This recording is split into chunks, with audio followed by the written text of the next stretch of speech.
Charles Fraser. The Ripper's Heir. The Adventures of the Elderly Sherlock Holmes. Episode 1. Based on the characters by Sir Arthur Conan Doyle. A Go audio production. It was a stormy Saturday afternoon in autumn. The trees swayed in the wind, and the rain lashed against the windows. Grey smoke crept up from the chimneys of Baker Street, instantly merging with the tumult of wind and rain to become one. It was late afternoon, and the warming light shone from the neighbouring windows. A faint glimmer of light also found its way outside from 221B. Sherlock Holmes sat in his favourite chair and stared motionlessly at the candle which had almost completely burnt down. His right hand rigidly clutched his unadorned cane. There was a knock at the door. There was a second and a third knock. Yet Holmes showed no reaction. It seemed as though his thoughts were dwelling in other realms. Alice Miller opened the door a crack, paused for a moment, and then pushed it fully open with her elbow. In her hands, she carried a tray with a bowl of steaming hot chicken soup. Edward Miller, her husband, remained standing in the doorway, allowing his wife to go first as she approached Sherlock Holmes, who sat with his back to the door, with determined steps. "But Mr. Holmes, you're sitting here almost in the dark." Alice's gaze fell upon the side table, where the breakfast she had thoughtfully laid out for him this morning remained untouched. "Mr. Holmes, what am I to do with you? If you carry on like this, you won't live to see the new year." "Why doesn't your husband come in?" asked Holmes to Alice, without looking at her, let alone showing any sign of movement. "But Mr. Holmes, what makes you think Eddy is here too?" Surprised, Alice turned to look at Edward, who cleared his throat discreetly, entered and said, "Good day, Mr. Holmes." "My dear Miss Alice." The knock at the door was far too forceful to have come from someone carrying a tray of soup. Moreover, I could smell Edward's overpowering aftershave. "Since you're so keen to know." Holmes's dry explanation conjured a smile on Alice's face. "Oh, Mr. Holmes, as long as you keep analysing like that, I suppose I needn't worry about you too much." Alice strode to the window and opened it wide, just as she did during each of her visits, thus saving Holmes from certain death by suffocation caused by his constant indulgence in his briar pipe. She looked expectantly at her husband and nodded vigorously at Eddy. He nervously rubbed his sweaty hands. "Mr. Holmes, a visitor has announced himself for this evening. Your old friend, Inspector Lestrade."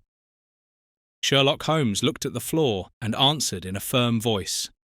"I had only one true friend." Alice looked at him sympathetically. "Mr. Holmes, but Dr. Watson—" Holmes interrupted her. "I don't want to talk about it. Please leave my flat now. You want me to enjoy my soup whilst it's hot, so, if you would be so kind." He turned to the tray with the chicken soup, took the spoon in his trembling hand, and looked expectantly at the married couple. Alice and Eddy left the room without a word.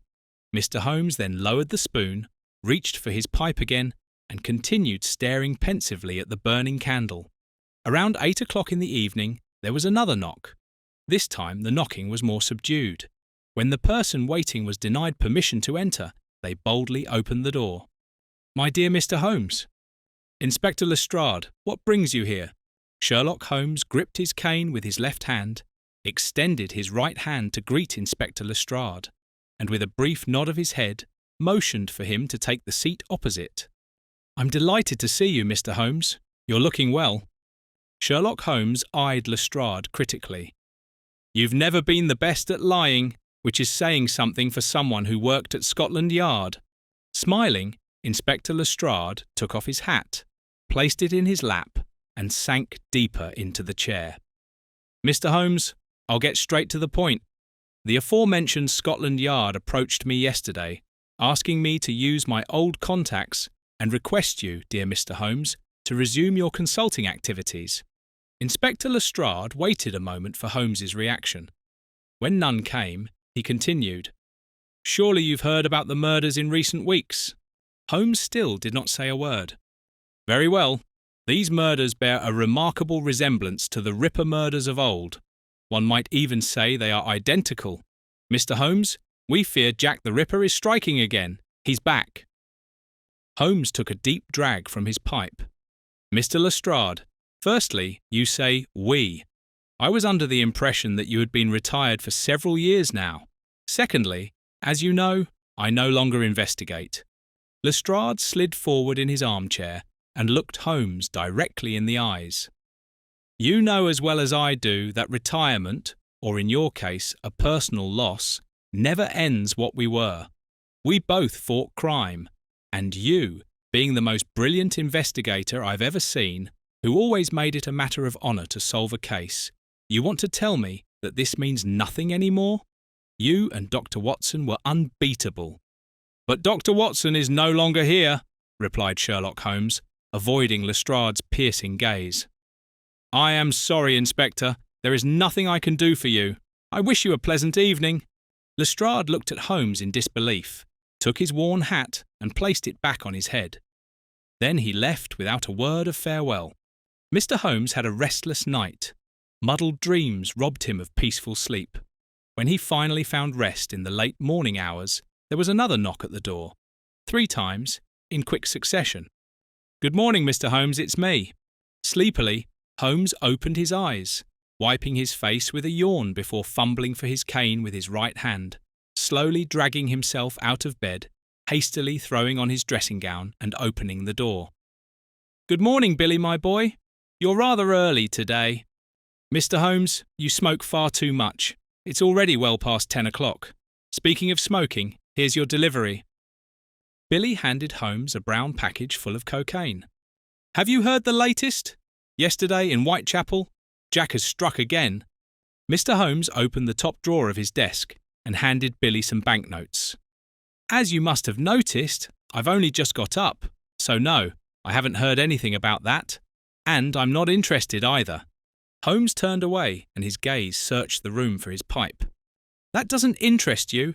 How can you say such a thing? You, the greatest detective of all time, and good Lord, those innocent women. Billy stared at Holmes in outrage. My boy, this no longer concerns me. Holmes had now found his pipe and was promptly filling it from part of the new supply. Meanwhile, Billy rummaged through his newspaper bag, took one out, and thrust it under Sherlock Holmes's nose.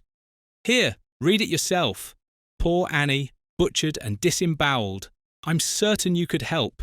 You could prevent this from happening again. But what are you doing? You're sitting here, staring into space and clouding your mind. You don't want to help. You'd rather feel sorry for yourself. Heaven knows why. Good day to you, Detective Holmes.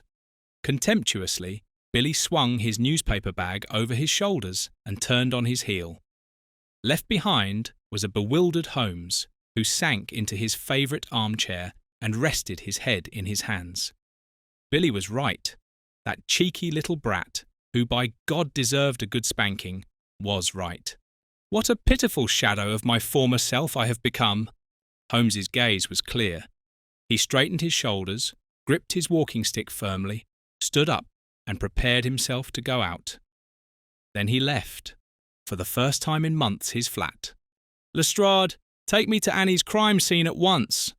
Inspector Lestrade stood bewildered opposite Sherlock Holmes. Mr. Holmes, what brought about this change of heart? But no, don't explain it to me. I'm simply glad that you've changed your mind after all. A hopeful smile spread across Lestrade's face as he took hold of Holmes's shoulder and helped him through the hallway and out onto the street. He immediately hailed the nearest hansom cab. My dear Mr. Holmes, let us not waste any more time. After a few seconds, he added, But does your state of health even permit us to depart straight away? What do you think? Holmes sounded slightly offended. I may walk with a cane, but I'm not as blind as a mole in daylight. Now it was Lestrade who ducked his head, feeling stung. Holmes explained, It's the way you furrow your brows. When the two finally took their seats in the hansom cab after minor difficulties and the driver set off for Whitechapel, Holmes immediately spoke up.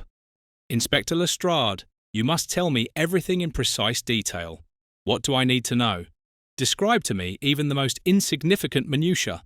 I can tell you that Annie Hutchins is already the 3rd murder victim. You probably know this from the newspapers already.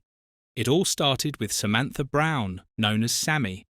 Her throat was slit, as well as her abdomen. She was found by her pimp in one of the hourly rooms after she hadn't appeared for quite some time. The second victim, Margaret Long, known as Maggie, was found 22 days after Samantha. Her throat and abdomen were also slit, though in her case, the killer had rummaged through her intestines. She was found in a back room of the Bandits Bar. Our victim from yesterday, Miss Annie Hutchins, was discovered yesterday around 9 p.m. by her sister Amanda in a side street of Whitechapel. Amanda was worried about Annie, as she hadn't shown up at their agreed meeting point at 7 p.m. The two sisters work in the same profession, and Amanda knew that Annie wanted to meet someone beforehand. She then checked all the bars and pubs until she finally found her. A street dog wouldn't stop barking. Amanda turned into the street where she heard the dog and came upon her sister, slit open and eviscerated. The colleague said that some organs were missing. Sherlock Holmes listened attentively. "Tell me, Inspector, what was the crime scene like? Rather orderly, if one can even make such a claim about such a gruesome act, or chaotic?" "You're asking me too much there, Mr. Holmes, but I think you can see for yourself shortly. As far as I know, not much should have happened at the crime scene yet. The new lead investigator, Thomas Wolford, only arrived in Whitechapel around noon." "Excellent!" Holmes leaned back relaxedly. A kind of euphoria, which he hadn't felt for a long time, spread within him. "Oh, Holmes, old chap, do you remember, about 30 years ago, when the name Jack the Ripper first emerged? You, Watson and I, we were so close." But Holmes wasn't listening to Lestrade anymore. He was already lost in his own thoughts. "Inspector Lestrade, there you are at last. We've been expecting you." Inspector Thomas Wolford came running towards them until he stopped abruptly. "Mr. Holmes, it is an honour. We had all hoped to secure your services for this case." Wolford extended his hand in greeting. Thomas Wolford was a giant of a man. He was in his late 30s, dressed darkly, with short black hair and compassionate grey eyes. "Mr. Wolford, please take me to the body."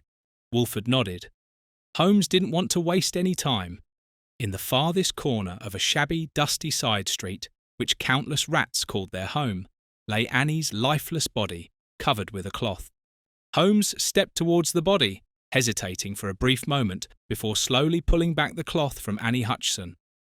He paused again for an instant, before his eyes were able to observe and process what lay before him. "Poor girl," he whispered. Lestrade, who stood beside him, gently placed his hand on his shoulder and said, "None of us thought we would ever have to see another victim of Jack the Ripper." Holmes's gaze swept across the surrounding crime scene. Then he turned to face the two waiting men. "This is not the work of our old acquaintance Jack. Someone else is responsible for this." Inspector Wolford and the retired Lestrade looked at each other in bewilderment. "Mr. Holmes, are you quite certain?" "Gentlemen, there is no doubt in my mind. First, let's examine Miss Annie's body. Do you see the cut across the throat? It's only deep enough to sever the main artery, causing the victim to die from blood loss. In Jack's victims, however, the cut was so deep that in all 5 cases, it even severed the windpipe. Now, let's look at the abdominal area. With Jack, the cut was entirely different. It extended well above the navel and down to the private parts. Here, only the abdominal wall has been opened, and from what I can see, parts of the intestines have been removed. Am I correct in assuming that the rats were allowed to have their feast here?" "Yes, Mr. Holmes. Right here." Wolford pointed with disgust to the opposite corner of the alley. "This is where the rats feasted upon some fleshy matter. We assume these were parts of the removed intestines." "But Mr. Holmes," Lestrade interjected, "we now have the 3rd victim, and the brutality is escalating with each incident, just as it did with Jack the Ripper. Wouldn't that point to Jack again?" "No, Inspector Lestrade, I don't believe that at all. This killer is increasing his brutality from crime to crime. This is quite natural and common among many perpetrators. Jack the Ripper did the same. You're right about that. but Jack the Ripper has already committed so many murders and atrocities. I don't believe he would start again so harmlessly as with Samantha Brown, with merely a slashed throat and abdomen. No, no, this is the work of a new murderer. Clearly, there is a connection to the Ripper murders, but the perpetrator is new. Thomas Wolford shook his head as he looked at Annie Hutchinson's corpse. I don't know whether I should be glad or worried about this. Sherlock Holmes sat at home in his favourite armchair, smoking his pipe and seeming lost in thought, as Alice Holmes set down his dinner tray on the side table and opened the window wide to let the stuffy air and clouds of smoke escape outside. Are you working on a new case? Alice's question brought Holmes back to the present. I apologise, Mr. Holmes, but you didn't respond to my knocking, and you really must eat. She looked gently at the side table, took Holmes's pipe from him, and handed him a fork instead. Holmes examined Alice from head to toe, and this striking resemblance to the late, dear Mrs. Hudson sent another pang through his heart. I beg your pardon, Alice, what did you say? Oh, it's not that important. I'm glad to hear you're working again. Tell me, couldn't Eddy accompany you? Perhaps lend you a hand? Holmes shook his head whilst chewing. I just mean, with all due respect, you're not exactly getting any younger. Eddy could be something of a support for you. Besides, he's a bright spark, my Eddy. My dear Alice, I seriously doubt that. Alice was offended and turned away to leave. But do stay, my dear. Sit with me and keep me company whilst I eat. Alice gladly complied with this unusual request. Tell me, Alice, is your family well? Your sister? Oh yes, how kind of you to ask, she replies, while searching her skirt pocket with her right hand until she produces a photograph. Look, this is Brian, my nephew. Hasn't he grown? My sister sent it to me just a few days ago. A strapping young man, your nephew. How old is he? He'll be 8 this winter. Oh, I last saw him when he was still a baby. It feels like only yesterday. Alice was lost in memories and pressed the photo to her chest. Sherlock Holmes observed her for a moment before finally saying, And what else? What's in the tabloids? Believe it or not, I haven't had a chance to read the papers today. Every paper has the same headline today. Jack is back. Lots of speculation, hysteria, and above all, scaremongering. Now, Alice. I wouldn't have expected such a level-headed assessment from you. Holmes winked conspiratorially at his housekeeper. Oh yes, before I forget. Would you believe it? An anonymous donor has made a considerable donation to the local orphanage, and for the second time, no less, within just a few days. Most unusual, considering how tight-fisted the well-to-do usually are. Holmes abruptly stopped eating and wiped his mouth with the napkin. Mr. Holmes, is the food not to your liking? Alice asked with concern. No, that's not it. I must head out again. Holmes felt for his walking stick and was about to stand up. At this hour, it's already dark. Where on earth do you want to go at this time of night? Can't it wait until tomorrow? No, this matter brooks no delay. Vigorously, suppressing the pain in his back and knee, he made his way to the door. Mr. Holmes, your frock coat and your hat. Do wait. I cannot in good conscience let you leave like this. What if you fall? It's dark. You won't be able to get up on your own. At least take Eddy with you as a precaution. Allow him to accompany you. At that moment, Holmes cursed his advanced age and the increasing infirmities that came with it. But he hated even more having to take Eddy along. Yet Alice was right. What if he fell? It would be virtually impossible for him to get up on his own. Very well then, for Alice's sake. Tell him to hurry up, and he should quickly arrange for a carriage. Mr. Holmes, where are we actually going? Eddy fidgeted euphorically in his seat. You'll find out soon enough, Holmes replied tartly. Eddy nervously smoothed down his jacket and ventured another attempt. But if I knew where we were heading, we could exchange our thoughts about the case. I believe I could be of great help to you in this matter. You shouldn't completely disregard my perspectives. Dr. Watson, how I miss you, dear old friend, thought Sherlock Holmes, and signalled Eddy to stop with a wave of his hand. We are on our way to Amanda Hutchinson's, the sister of the last victim Annie Hutchinson's. And with that, Eddy had to be content. Holmes was already lost in thought again, and one didn't need to know Sherlock Holmes particularly well to understand that he must not be disturbed at this point. After a silent, bumpy journey through the darkness, they had finally reached their destination. Eddy helpfully offered Holmes his hand while getting out. The two of them stood in front of a multi-storey building in Whitechapel. Eddy looked anxiously left and right. "Looking around here, I rather think it would have been more sensible to wait until tomorrow morning. Are you armed, by any chance?" "Oh yes, if I hold my walking stick perfectly horizontal and press firmly 4 times here on the handle, it will fire." "Really?" Eddy shot Holmes a disbelieving look. "What did you say to me in the carriage? I should not disregard your viewpoints. Now tell me, what are your viewpoints regarding my shooting walking stick?" Holmes shook his head in amusement. "Come on, man, and don't get your knickers in a twist." He nodded upwards. "3rd floor." Now Holmes was indeed glad to have Eddy with him. He could make good use of the young man's support. Holmes's knee was hurting, and his limp was getting worse. Finally reaching the 3rd floor, Holmes knocked firmly on the door.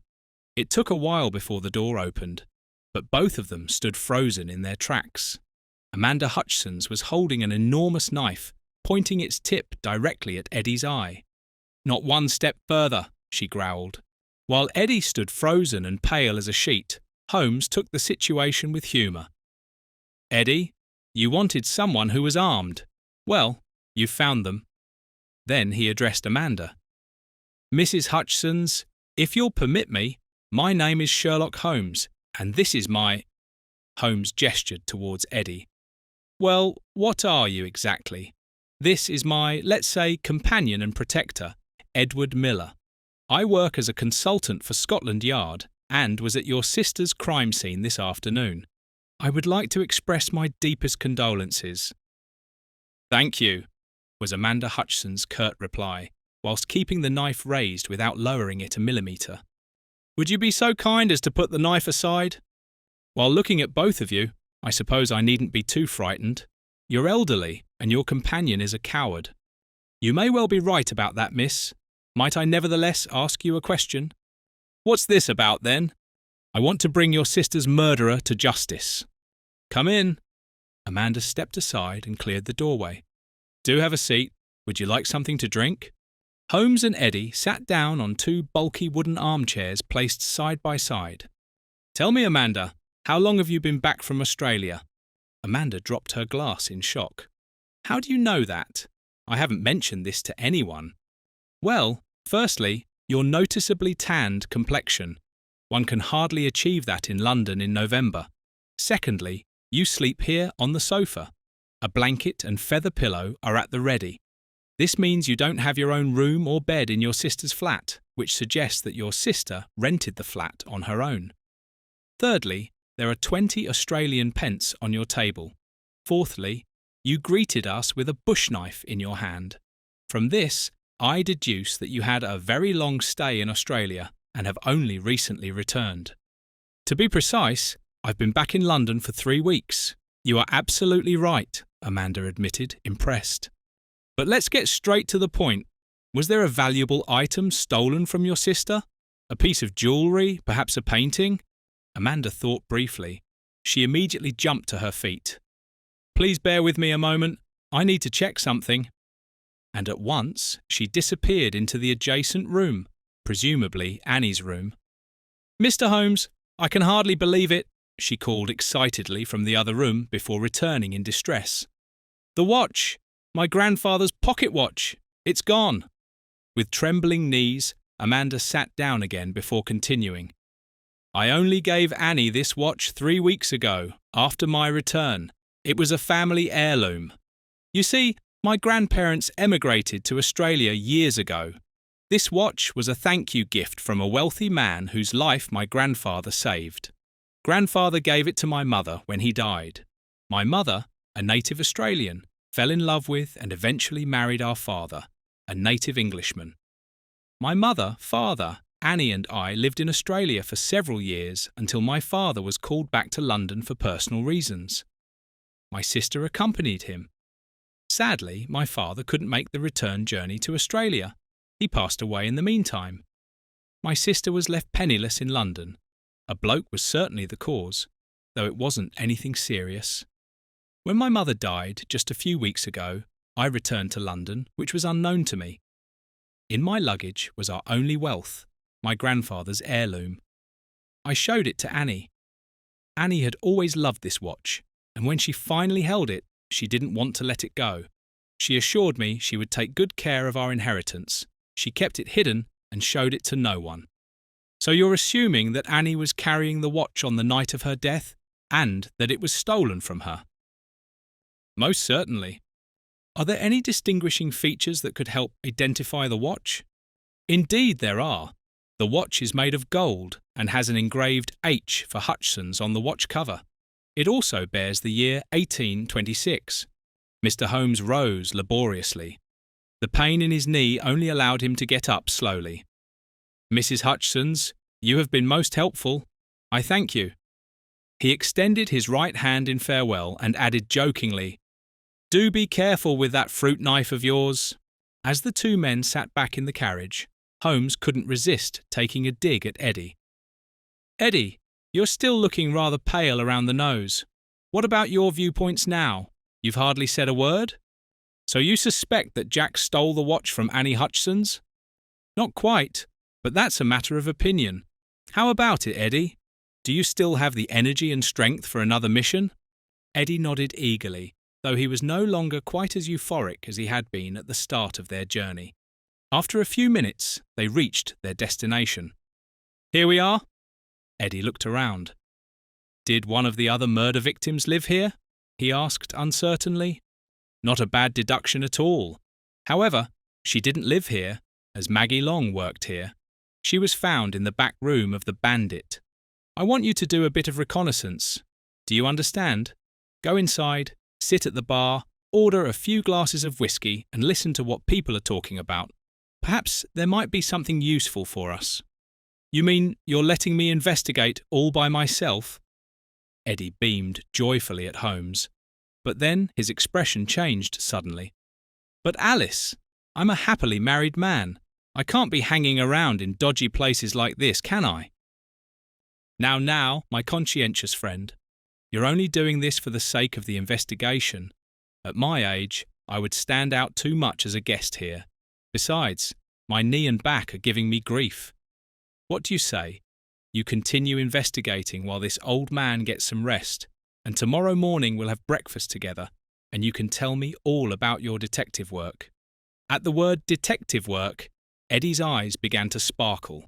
He bid farewell to Holmes, wished him a safe journey home and a speedy recovery, and strode confidently and cheerfully into the Bandits. Holmes, however, had no intention of heading home yet. No, first he had another address to visit. He instructed the coachman and vanished into the night. In the morning of the following day, Holmes was already sitting in Alice's kitchen, waiting for Eddy. Really, Mr. Holmes, how could you possibly drive my Eddy into such a disreputable establishment? Calm down, Alice. I'm certain he had a good time. Holmes patted her hand reassuringly. Nothing happened to him, and this was absolutely essential for our investigation. Marked by the previous night, Eddy appeared at the breakfast table. Yawning tiredly, he reached for the steaming cup of coffee. Now then, Eddy, do tell us at last. How did you fare yesterday? Were you able to discover anything relevant for us? What were the topics of conversation in the pub? Holmes felt as though he had to drag every word out of Eddy. While Eddy was buttering his toast, Holmes stuck to his tea and watched him closely. Eddy was visibly enjoying having Holmes's full attention. He took a pleasurable bite of his jam on toast and chewed thoroughly before finally speaking. Topic number 1 is, of course, Jack the Ripper and the murders. Oh, you don't say, Holmes interjected, imperceptibly shaking his head. Indeed, and everyone agrees that, as previously mentioned, Jack the Ripper is responsible for it. Well, then your efforts yesterday were completely worth it, Holmes noted sarcastically. Or is there anything else worth mentioning? But of course, just imagine Linda told me.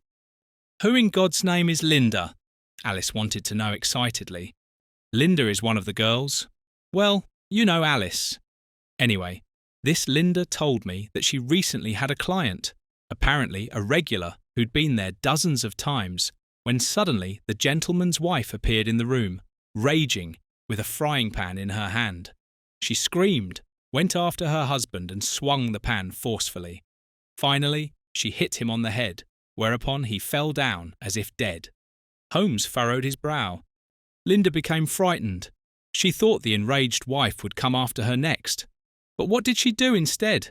She pressed the cast-iron pan into Linda's hand and said, "If he wakes up, give him another whack over the head." Eddy laughed heartily and wiped a small tear from the corner of his eye. Alice looked gloomy. Sherlock's brow was still furrowed as he said, "Well, that certainly helps us. Well done." "Do you really think so?" asked Eddy somewhat sceptically. "No, of course not, you amateur sleuth. How did you even end up chatting with this Linda?" Eddy stared at his hands. "Well, to be honest, I haven't actually spoken to her personally. Rather, I overheard her telling the story to another lady of the trade, who then remarked that customers are becoming increasingly bizarre. For some time now, a man has been going around asking the girls if they have children. She herself had been asked this 3 times by the same man. When she said yes, he simply left without a word. This man had asked the deceased Maggie the same question. Linda then said that she knew this odd fellow as well. Holmes pricked up his ears. "Eddy, you've done a fantastic job. Congratulations." Contritely, he said, "Mr. Holmes, I sincerely apologise that I couldn't provide you with anything better. I suppose I'm not the born detective I thought I was." Holmes patted Eddy's shoulder encouragingly. "You've delivered, my dear fellow. You just don't know it yet." Then he addressed Alice. "Would it be possible to borrow the photograph of your nephew Brian? You'll have it back tomorrow." Alice's hand slipped into her skirt pocket. "What do you need it for?" "Boring investigative stuff. You'll get it back safe and sound. Promise." Alice slowly handed him her beloved photograph. Holmes snatched it swiftly from her hand. "Right then, I must be off now." "Where are you going? Shouldn't I come along with you again?" Eddy asked hopefully. Holmes reached for his walking stick and coat. "My dear fellow, you need to get some proper rest first. I can handle this on my own. As it happens, I have an appointment with your Miss Linda. I really must come along then. I'll introduce you to her." But Alice was already pushing her Eddy rather roughly back into the chair. "You heard what Mr. Holmes said. You're going back to bed." And with that, Holmes was already out the door. Evening had fallen. Holmes sat in his favourite armchair playing his Stradivarius. He was in the best of moods when suddenly Alice burst through the door. She slammed the evening newspaper at his feet and exclaimed agitatedly, "Have you completely lost your mind?" Holmes approached her in a placating manner. Now, my dear, do calm down. Just a little white lie. Nothing more." "Nothing more?" she exclaimed angrily. "You're claiming my nephew Brian is that Annie's son? What gives you the right? What on earth are you thinking?"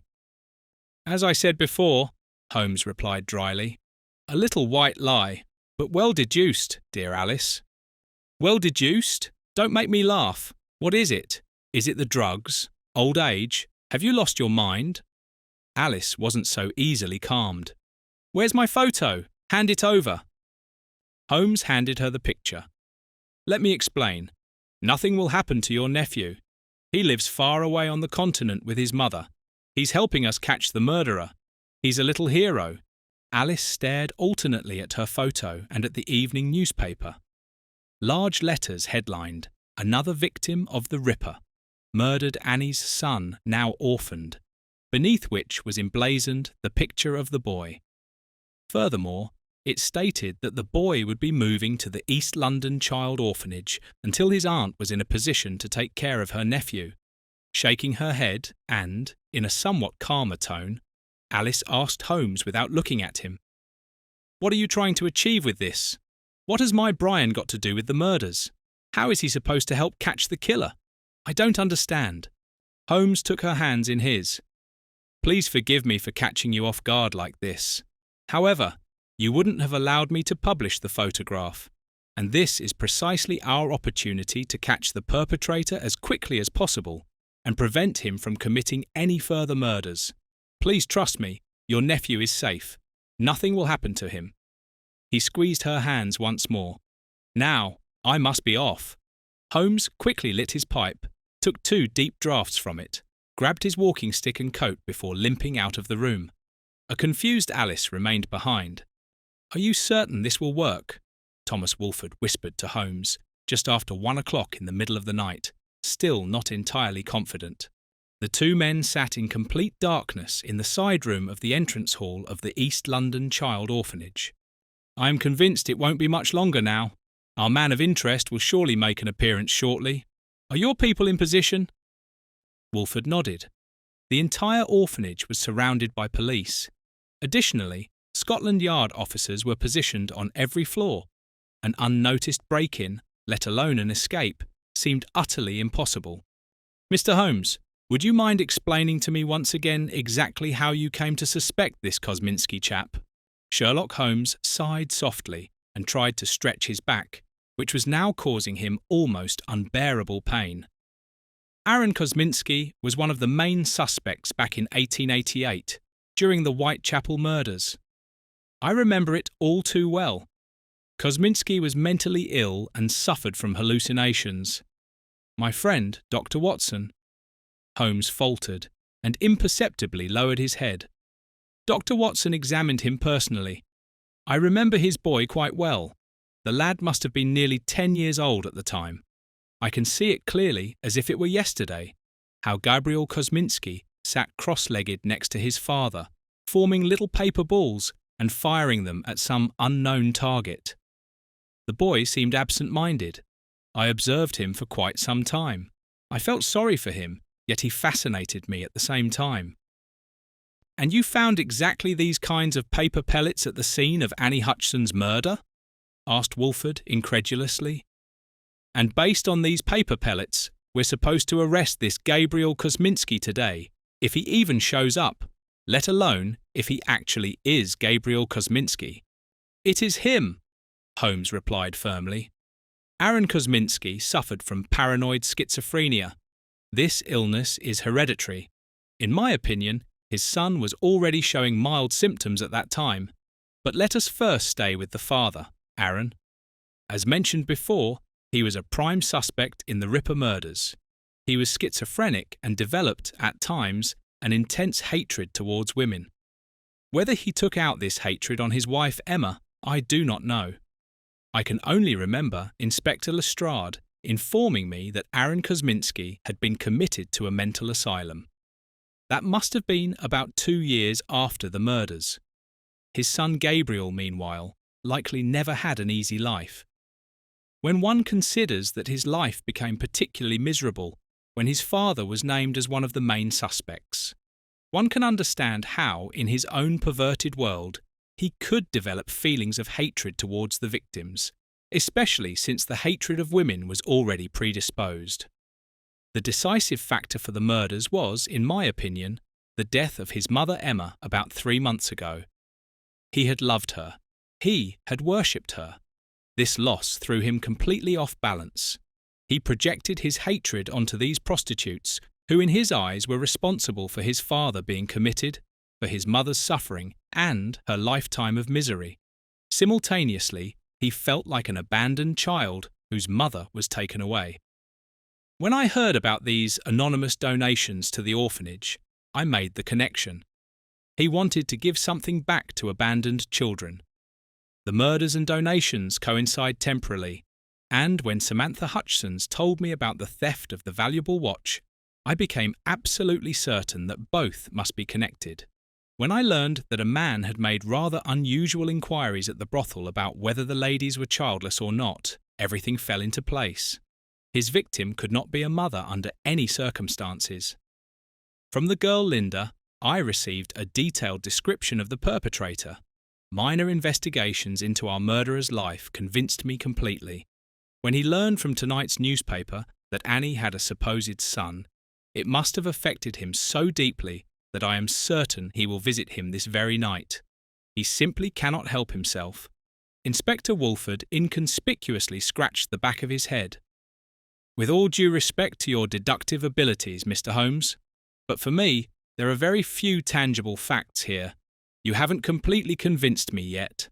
Suddenly, there was a faint scraping sound. Both men fell silent instantly. Then a careful scratching at the window pane. "Holmes, someone's trying to get in through the window," Wolford whispered quietly, his right hand automatically gripping his pistol. Slowly, the window was unlocked and gently pushed upwards. First, the head appeared, then came the leg, which was carefully manoeuvred through the window until it found its footing on the floor. A moment later, a man dressed in dark clothing stood hunched in the room, looking around searchingly and waiting. Suddenly the light came on. "Gabriel Kosminski, I am arresting you for the murders of Samantha Brown, Margaret Long and Annie Hutchins." With his weapon raised, Thomas Wolford slowly walked towards Kosminski. He just stood there, motionless. "Kosminski, it's over." "Mummy, Mummy, they've got Daddy!" Now, calm down, my boy." Emma Kosminski took her son in her arms and held him tightly against her. "Tell me calmly from the beginning, what's happened to Daddy?" The boy, on the verge of tears, stammered. "The police arrested him in Greenfield Street. They said he's the murderer." The tears now ran uncontrollably down the boy's cheeks. Emma Kosminski froze. "What are you saying?" She took her son's hand and made her way to the police headquarters. Gabriel waited obediently beside his mother on a hard bench until they were called, and a police officer had time to speak with them. They did not see Aaron Kosminski. Hand in hand with his mother, Gabriel walked home hours later. But word of his father's arrest had already spread throughout Mile End. Their neighbours stared at them with contempt, which would turn out to be the least of their worries. Finally home, Gabriel went to bed. Mother lay crying on hers. That night, Gabriel stayed awake for a long time, listening to his mother's weeping. He thought about his father. A murderer? No.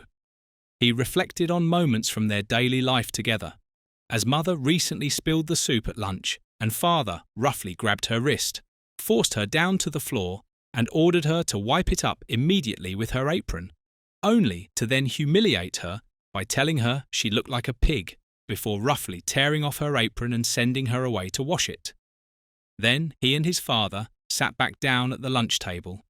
His father praised the delicious soup his mother had cooked and gushed about what a magnificent cook and housewife she was. Then he remembered the incident from last Sunday, when they were together in the synagogue and mother was chatting with Isabel, her friend, and suddenly suppressed a giggle. Father watched her with a stony gaze. Back home, barely had the door click shut behind them when father lunged at mother and grabbed her throat with his right hand. He lifted her slightly off the ground. She gasped and flailed her arms wildly. He, Gabriel, tugged at his father's trouser leg, but his father took no notice of him. Suddenly, the nightmare was over. His father released his mother, tenderly stroked her cheeks while tears streamed down them and she gasped for air. He complimented her, saying how lovely she looked today and how he loved her enchanting laugh. Then he turned, left the room, and the incident was never mentioned again. Gabriel heard his mother crying again. Then he fell asleep. The next morning, he was awakened by loud commotion. A crowd had gathered in front of their house shouting wildly. He managed to catch a few fragments of words. Jew, Ripper, Murderer! He got up, got dressed, and went looking for his mother. She sat in the kitchen, pale as death. When she noticed him standing in the doorway, she wordlessly beckoned him to come to her. She pulled him onto her lap and held him very tight. Around noon, the mob in front of the house fell silent. All that remained was a wall smeared with Jewish scum, you are butchers, and various spoiled food and emptied buckets of excrement. The next day, Gabriel had to return to school. From then on, his daily ordeal began. He no longer had anyone sitting next to him. His packed lunches were stolen, as was anything else of value. His school supplies were torn up and trampled into the ground. He himself had to expect being hit or having stones thrown at the back of his head at any time. From then on, a noticeable change came over him. There was the strong Gabriel who didn't cry and stood up for himself, and there was the compassionate Gabriel who loved his mother above all else. Soon, none of the other children dared to annoy or torment him anymore. He delivered such a heavy punch to Andrew's face when he tried to steal his few saved coins. William, his former deskmate, didn't fare any better. When he called him a filthy Jewish lout, he grabbed him by the throat, just as he had impressively seen his father do, and squeezed. When William's lips finally turned blue and his eyes became quite red, he finally let him go. Now he had his peace. The neighbourhood girls largely avoided him. He either treated them with near reverence or acted inappropriately offensive, pinching their developing breasts or indecently patting their bottoms. In his spare time, Gabriel was busy rolling little paper balls. Then he would imagine a target only visible to himself and shoot at it with his homemade ammunition. His father was released from prison just days after his arrest. Gabriel was very happy about this. His mother seemingly only cared that people would finally stop gossiping, but they didn't. They had found their murderer. Aaron Kosminski's mental state continued to deteriorate. His poor mother had to endure quite a lot, but he, Gabriel, was also growing stronger. While in the past he hadn't dared to even look at his father when he threatened and grabbed his mother, he now stood up to him. At first, Aaron barely noticed this, but slowly he began to perceive Gabriel differently. One day, he caught him grabbing the neighbour's cat and forcefully dunking its head into the water barrel, holding it under until it drowned miserably. His father scolded him, saying one shouldn't do such things to a defenceless animal, then took him to his mother. His mother severely reproached him. After all, the neighbour's cat had just given birth a few days ago, and now the kittens would painfully starve and eventually die without their mother. Gabriel decided to give the baby cats a quick and clean release. He grabbed the 3 little ones by their scruffs and hurled them against the house wall with full force. Suddenly, his father was there again. Gabriel feared he would receive a beating as punishment this time. A moral lecture likely wouldn't suffice now. But a shadow crossed Aaron Kosminski's face. He took his son aside and explained to him that it would be sheer waste not to study the anatomy of such animals more closely. Together they went to the kitchen, Gabriel carrying the 3 dead cats in his arms, placed the animals on the table, took out a knife, and began to dissect them. 2 years passed before Aaron Kosminski was committed to a workhouse as a lunatic. His schizophrenic episodes and delusions took on new forms. These days, Emma Kosminski was rarely seen on the streets of London, and Gabriel was no longer seen outside of school hours either. He spent his afternoons with his mother. In the evenings, when everyone was asleep, Gabriel allowed himself to indulge in his thoughts. He would usually lie completely naked on his bed and let the voices in his head grow louder. They transported him to a dream world where he was the sole judge. He was everyone's terror, punishing horrifically and torturously, but defending and saving the children, just as his mother wanted. Aaron Kosminski was not detained in the workhouse for long. Thus, he tormented and tortured his wife and son whenever his delusions commanded him to do so. Gabriel became increasingly lost in his thoughts. He began to properly communicate with the voice in his head and told it about his experiences. Soon after, Emma Kosminski had to cope with another stroke of fate. Her despised sister-in-law's husband died, resulting in her moving in with the Kosminskis. The first few days, Aaron behaved in an exemplary manner, until it suddenly burst out of him, and what was, until then, the peak of his schizophrenia took its course. His sister was in the kitchen, kneading the dough for bread, when suddenly Aaron stood beside her and gave her a resounding slap across the face. Then he screamed at the top of his lungs, "You Satan's whore! How dare you trumpet about in the street that I'm a weakling? You worthless woman sponging off me and bringing me shame!" He grabbed his completely startled sister by the collar, swiftly seized the large kitchen knife and held it to her throat. "Well, do you still feel like gossiping and telling lies?" His sister croaked as he pressed the knife more firmly against her throat, causing a thin trickle of blood to run down her décolletage. Then the nightmare was over. Aaron dropped the knife, kissed his sister on the forehead, and bid her farewell. Following this, Emma summoned all her courage, went to the police, and filed a report. Aaron Kosminski was taken to a mental asylum without resistance, where he would remain until his death. When Emma Kosminski succumbed to her pneumonia, her son Gabriel sat at her bedside holding her hand. He kissed her goodbye one last time. He wrapped her head with a cloth, as is Jewish custom, covered the mirror, and lit a candle on the bedside table. He left his mother's bedchamber without looking back one final time, went to the kitchen, pocketed the large knife, emptied the washtub by the door, and never returned. He roamed the streets of London, guided by that one voice which, since his mother's death, had never been quiet enough for him to ignore. No, it was omnipresent. The voice made him review his life. Of course, his father wasn't an easy man, but everything became so much worse when he was accused of the murders. His poor mother had to endure so much. And him? What did he have to endure? And it was all because of those damned whores. If it hadn't been for them. "Hey, sweetie, you look rather sad. Shall I cheer you up a bit?" A cheaply dressed girl made the voice in Gabriel's head fall silent for a brief moment. He looked up and asked her, "What's your name then?" "Samantha. But for you, my darling Sammy, come with me." She took his hand. "I've got a cosy little room. If you'd like, I can make you happy there." Gabriel hesitated for a moment, but then the voice spoke up again.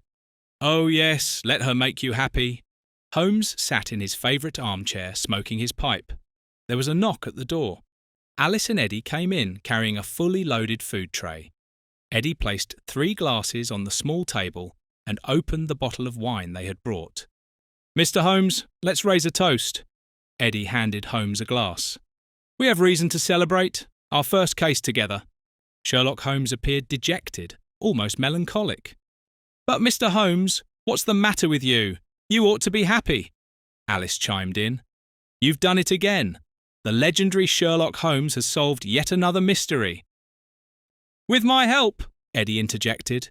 Holmes looked at the ground and said quietly, "I miss him.